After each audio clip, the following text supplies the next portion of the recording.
On page 457 then, let's have a definition. A ratio is a comparison of two quantities, usually numbers, using division. The ratio of quantities A and B can be expressed as, and then look, there's three different ways we write this.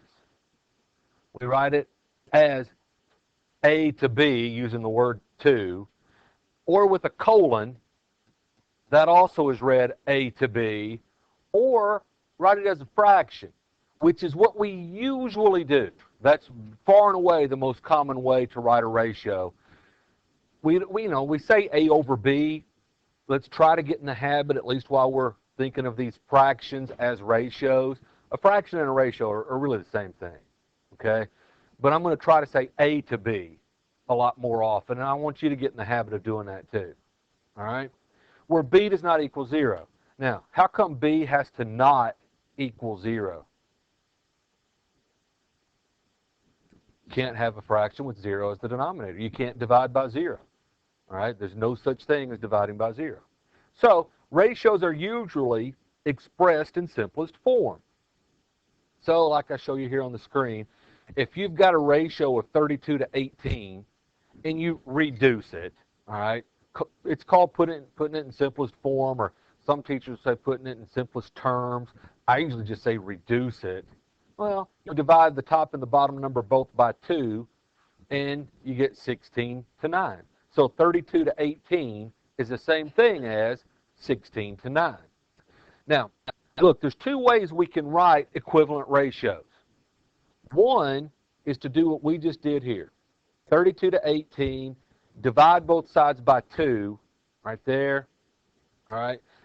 I can do that. What I'm really doing when I'm dividing both sides by 2 is I'm multiplying by 1/2 over 1/2. That's what's really going on, because anything divided by itself, as long as it's not 0, equals 1, right? So if I multiply by 1/2 over 1/2, that's the same thing as multiplying by 1. So my number now may look different, but it's not actually different. It's not a different value, because multiplying by 1 doesn't change the value. And that would give me the 16/9. That's the way we usually do it. You reduce it. You write it in simplest terms, or write it in simplest form. But look, we can go the other way too. If we have 16 to 9, I could just as easily multiply by 2 over 2 and get 32/18. So there's two ways to write equivalent ratios. Either divide both numbers by the same number, or multiply both numbers by the same number. We tend to forget that one, but we're going to use that quite a bit here in just a few minutes. So another way to write an equivalent ratio is to multiply both numbers by the same number. Okay? All right, let's do a couple of examples. These are from page 460, page 460. All right, so here at first, all we're going to do is write some ratios. It says, out of a survey of 1,000 households, 460 had at least one dog or cat as a pet. What is the ratio of pet owners to households? All right, you've got to pay attention to the order they want you to write the ratio. They want us to write the ratio of pet owners to households. So which of those numbers represents pet owners? 460. 2, and then the 1,000 represents households. Unless you're told otherwise, write it in simplest form. Reduce it. Now, depending upon what kind of calculator you have, ooh, that's calculus, hang on.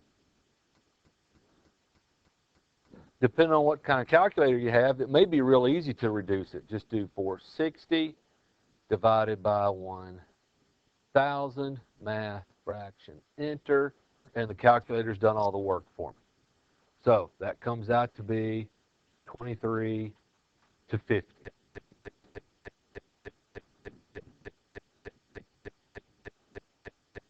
Number 2, 30 girls tried out for 15 spots on the basketball team. What is the ratio of open spots to the number of girls? So, what number is the open spots, the 30 or the 15? 15 to the number of girls, 30. And I suspect you can reduce 15 to 30 without a calculator and get 1/2, 1 to 2. Now, don't be surprised if you check in the back of the book, or this is an even one, it's not in the back, or check with my book, and they write it as that. Well, that's a colon. Is that okay? Yeah, they're the same thing. They both mean 1 to 2. One open spot for every 2 girls. Okay? All right. You can have a ratio with more than 2 numbers in it, and that's called an extended ratio.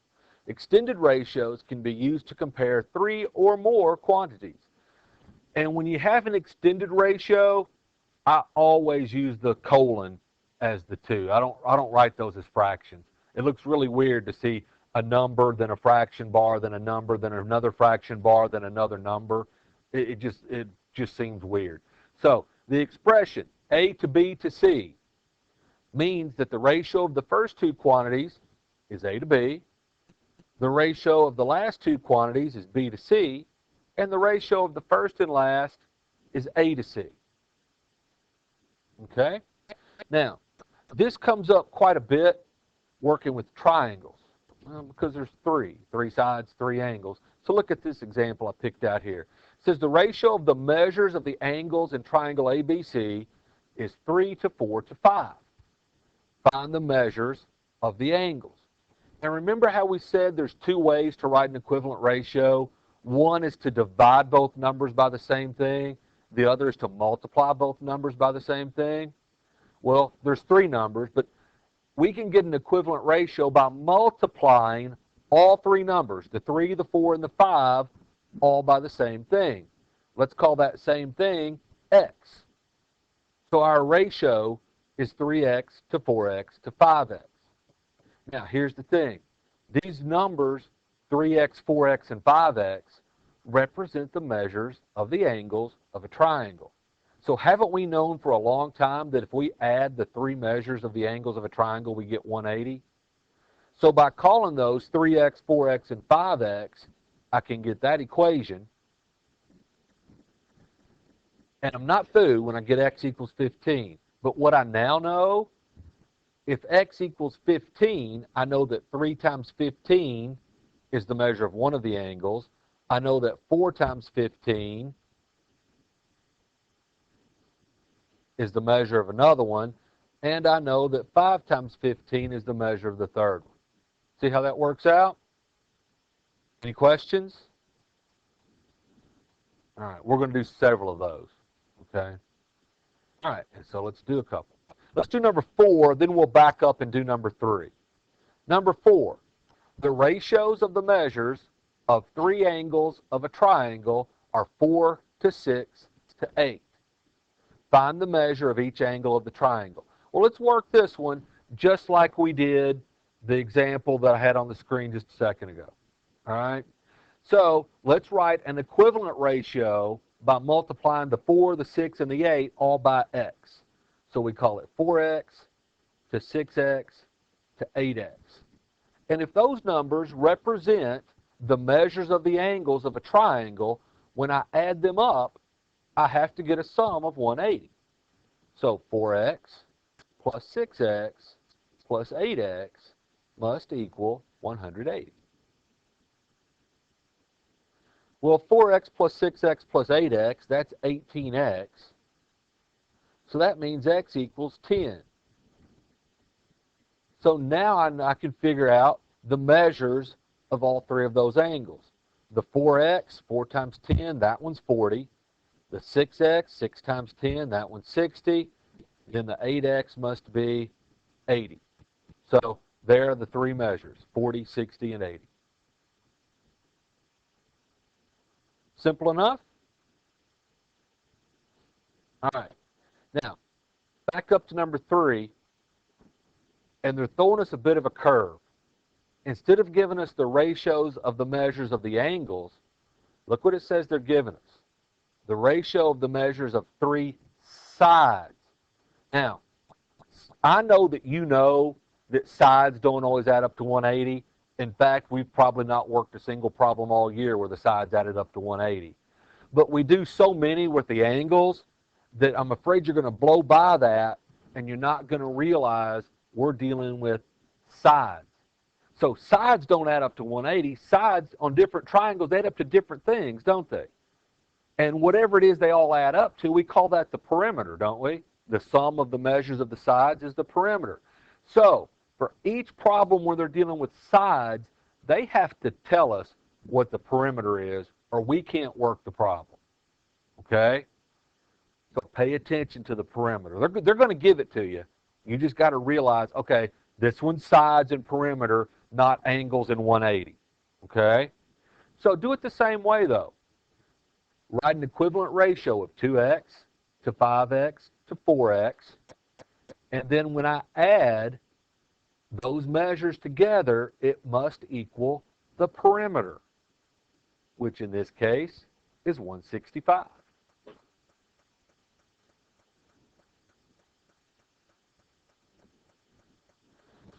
All right.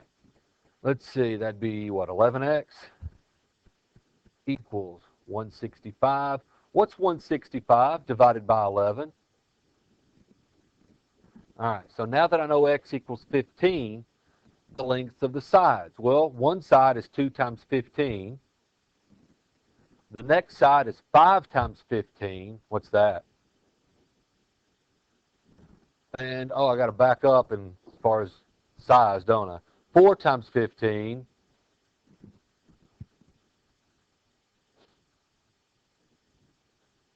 Questions? All right. Proportions. An equation stating that two ratios are equal is called a proportion. Whenever one ratio equals another ratio, it's called a proportion. Whenever a fraction equals a fraction, it's called a proportion. In the proportion, A to B equals C to D, the numbers A and D are called the extremes of the proportion. I won't test you on that. While the numbers B and C are called the means of the proportion. Mean does crop back up later with something called geometric mean, but we'll go over it again then, okay? But they conveniently put the extremes in red for us and the means in blue. The product of the extremes, AD, and the product of the means, BC, are called cross products. And this is one of those things that gets misused in math a lot. You've heard cross multiplying.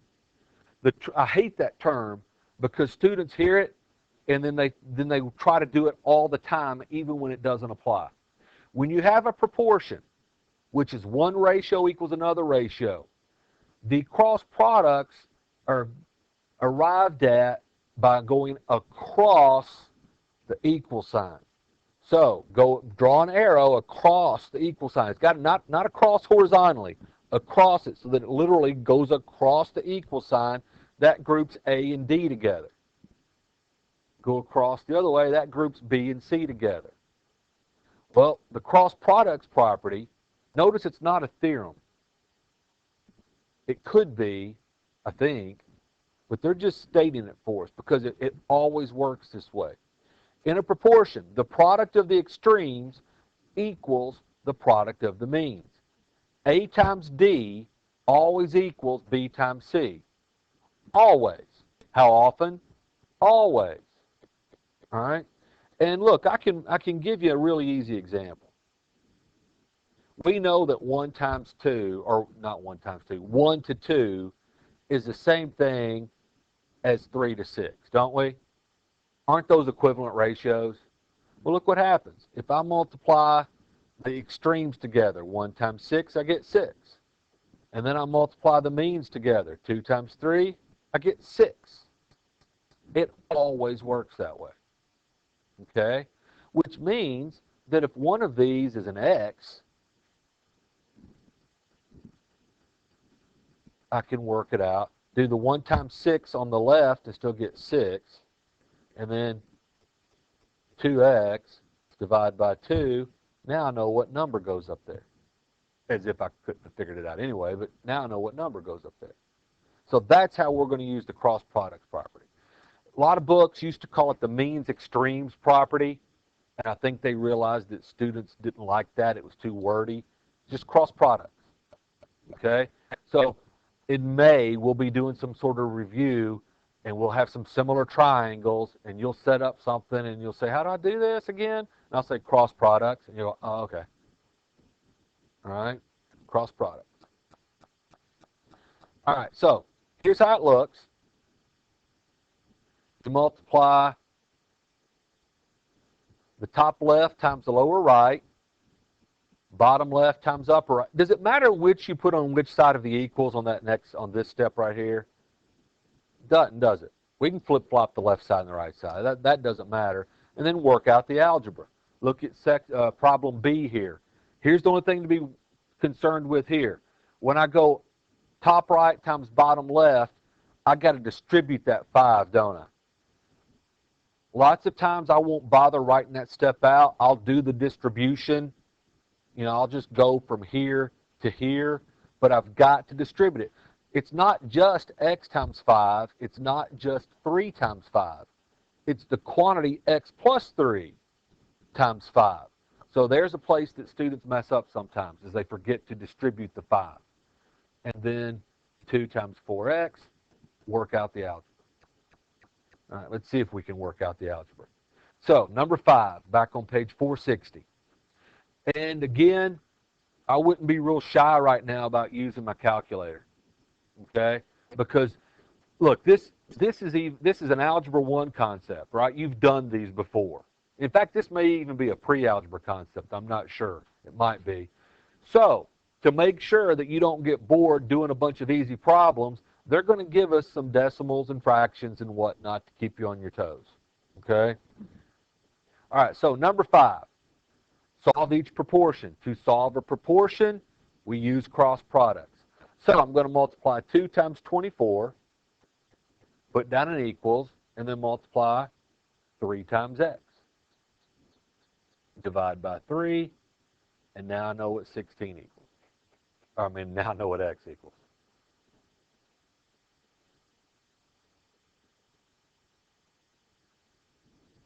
All right? Number 6. I'm going to do number 6 two ways for you. First way, let's just cross products. X times 100 equals 5 times 28. I don't know what 5 times 28 equals. No. 5 times 8. Oh, 140. You said 140. I'm sorry. All right, then divide both sides by 100, and we get 1.4. Let me show you another way to work this same problem, just because you need to realize you can do this if you want to. X, oh, come on, pen, don't do that to me now. X over 5 equals, but instead of 28 over 100, I'm going to reduce that. 28 divided by 100, fraction enter. Now, in this particular problem, I don't think this one gets any easier because I reduced that. I get 25x equals 35, because I don't really know what that is unless I think about it for a minute. And I get the same thing. Do you think there might be times where reducing the numbers is going to make the work easier? Yeah. Do I have to reduce the numbers to make the work easier? No. How do I know when it's going to be easier when I reduce it? You don't. Okay? So if you have a fraction or a ratio with big numbers and you're struggling with it a little bit, you don't have a calculator with you, you might want to reduce one of the ratios or reduce them both if they're both reducible and see if that makes it a little easier. All right? Number 7. Since I can, I'm going to put the 26.4x on the left. Because I can. I just want to show you that you can. Now, I don't know what 2.2 times 96 is. 2.2 times 96. 211.2. Is that what you guys got? And then divide both sides by 26.4. And x equals 8.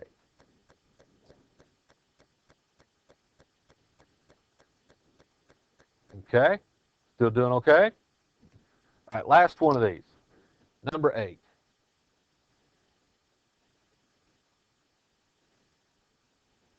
Give myself a little more room here. Because I got to use the distributive property this time, don't I? It's x minus 3 times 8. It's not just x times 8. It's not just negative 3 times 8. So distribute the 8. 8 times x, 8x. 8 times negative 3, negative 24. Equals, and then 3 times 5, and I get 15.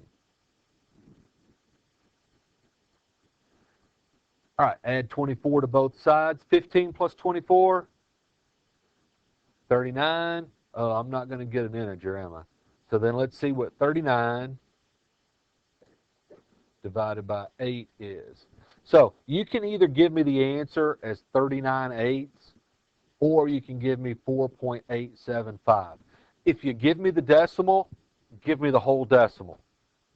If it terminates, it stops, it doesn't keep going and fill your calculator up, give me the whole thing for now. Later on in the year, we'll get a lot of decimals, and we'll work on where we need to round them to. For now, if you get a decimal that goes 3 digits, give me all 3. Okay? All right. Still doing okay? All right, now, I want to look at the bottom part here. Equivalent proportions. There's a lot of different ways to write equivalent proportions.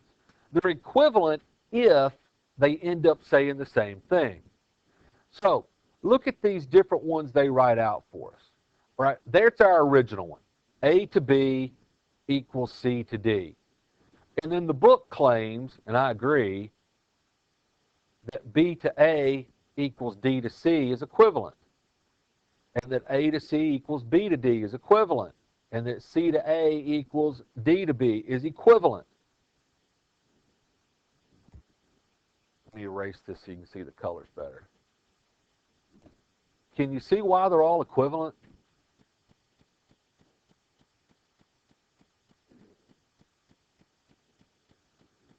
Let's take the first one.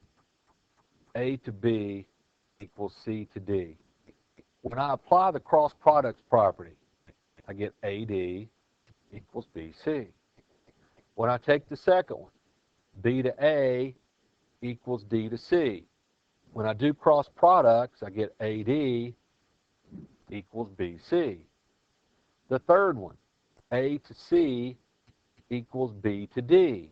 Cross products, AD equals BC. If I have C to A equals D to B. Cross products, AD equals BC. See why these are considered to be equivalent proportions?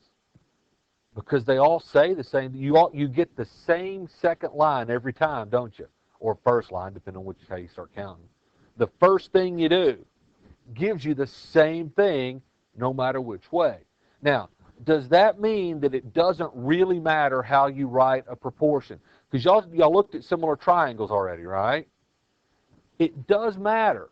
There's a lot of different ways to get it right, but there are also ways to get it wrong. Now, how would I get it wrong? By making it so that I don't get AD equals BC. Like, for instance, if I wrote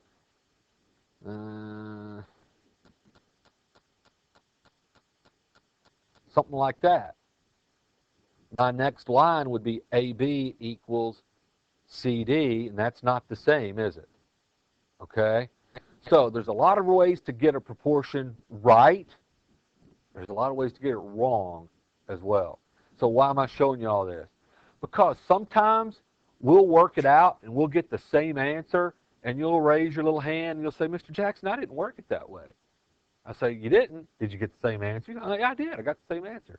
And I'll say, did you write an equivalent proportion? You say, no, I wrote mine's different. You did write an equivalent proportion, didn't you? Okay? Instead of AB equals CD, or A to B equals C to D, you wrote B to A equals D to C, or you wrote one of the red one or the green one.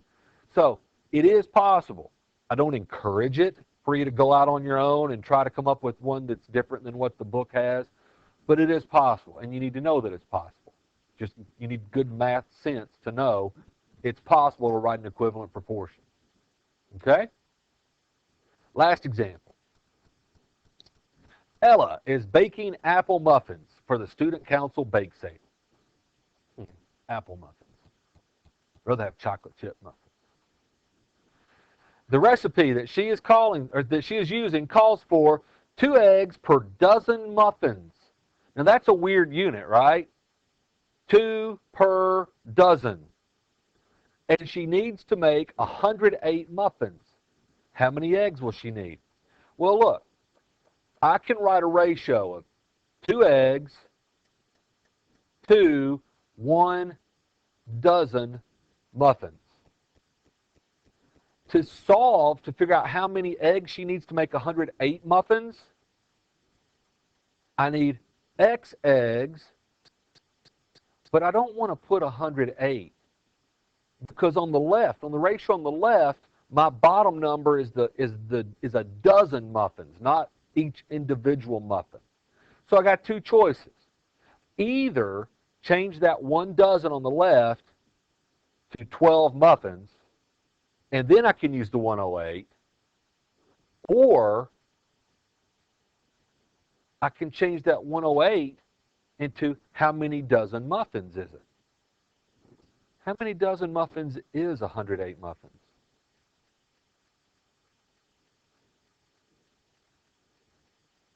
I think I'd rather use 9 than 108, don't you? So, instead of the 108, 9 dozen. Whenever you write your own proportion, hey, we just wrote a proportion. Whenever you write your own proportion, make sure the numbers represent the same thing. Okay? They've got to, if the bottom number represents dozen on the left, then on the ratio on the right, the bottom number's got to represent dozen. Okay? And now I don't need the units anymore. They're going to cancel out. I'll show you in a minute, but ignore the units for a minute. 1 times x is x. 2 times 9 is 18. Now, what was x representing? The number of what? Eggs. So she needs 18 eggs. Now, in science, you've probably been taught to always keep your units, right?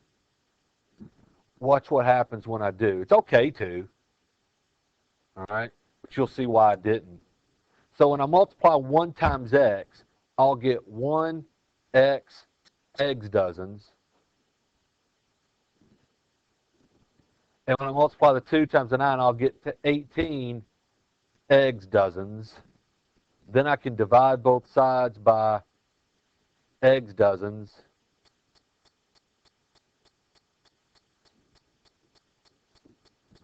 And get x equals 18. Okay? So instead of having this made-up unit called eggs dozens, I just leave off the unit. Make sense? Now, could I have worked this problem as individual muffins instead of dozens? Yep. I would have still said 2, but not to 1 dozen. 1 dozen muffins is 12 muffins equals x 2, and not 9 dozen, 108. And then I can reduce that 2 to 12 or not. Do cross products. I'll get 12x equals, what would that be, 216?